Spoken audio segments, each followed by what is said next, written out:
Учурда 2025 жылдын 1 январына чейин милдеттүү түрдө турак жайларды камсыздандыруу системасы кирген. Бул мамлекеттик маанидеги иш-чара Кыргызстан боюнча жүргүзүлүп, Ысык Көл облусунун да район шаарлары жана айылдарында өтүүдө. Бул эрет Жети Күз районунда турак жайды камсыздандыруу иш-аракеттери менен тааныштык. Алар ар бир айылдагы үйлөрдү кыдырышып, милдеттүү камсыздандырууга өтүүгө түшүндүрүү иштерин жүргүзүп жатышат. Ал эми мамлекеттик каттоо жайында да атайын бирден адис отуруп, бул системага үй ээлерин киргизишүүдө. Бул жерге, анан бул жерге. Муну алып кассага барып келесиз. Милдеттүү камсыздандыруу системасын чыңдоо жарандарга оң натыйжасын берет. Турак жайды өрттөн жана табигый кырсыктардан, өзгөчө кырдаалдарда жабырлануучуларга келтирилген зыяндардын ордун өз учурунда толтурууну камсыз кылат. Үй ээлеринин финансылык жактан өз алдынчалыгы сакталып, залалдарды жаба турган мамлекеттик эмес булак болуп саналары долбоордо бекитилген. Учурда Жети Күз району боюнча уламдан улам проценттик ченемдери өсүп, жарандар турак жайларын камсыздандырууга кайрылып жатышат.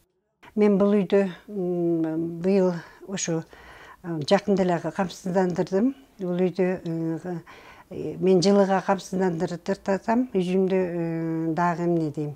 Жакшы.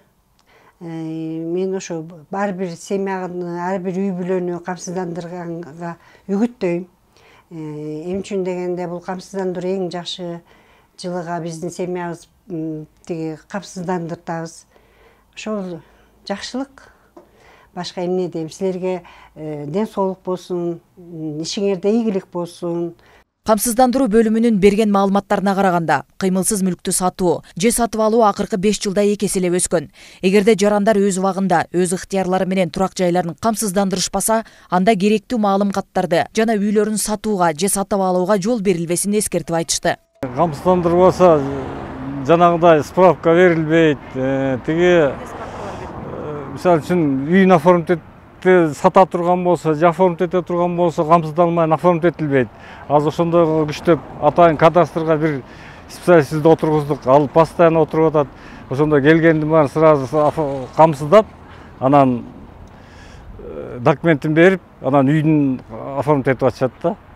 Жети Күз району боюнча ар кандай кырсыктын белгилери менен мектептерге, мекеме ишканаларга, турак жайларга алардын кесепетин аныктаган соң 2023 жылы тийиштүү акчалар которулуп берилген. Ар бир жаран өз убагында турак жайларын камсыздандыруу милдет жана өзлөрүнө кепилдик деп эскертишет турак жайларды камсыздандыруу системасынын адистери.